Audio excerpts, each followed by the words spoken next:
بسم اللہ الرحمن الرحیم۔ السلام علیکم۔ حضرت ابو صعصعہ رضی اللہ تعالی عنہ فرماتے ہیں کہ حضرت ابو سعید رضی اللہ تعالی عنہ نے مجھ سے فرمایا، جب تم جنگلات میں ہوا کرو تو بلند آواز سے اذان دیا کرو، کیونکہ میں نے رسول اللہ صلی اللہ علیہ وآلہ وسلم کو یہ ارشاد فرماتے ہوئے سنا، مؤذن کی آواز کو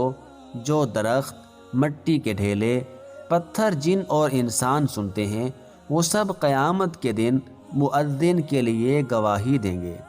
حضرت براء بن عازب رضی اللہ تعالی عنہما سے روایت ہے کہ رسول اللہ صلی اللہ علیہ وآلہ وسلم نے ارشاد فرمایا،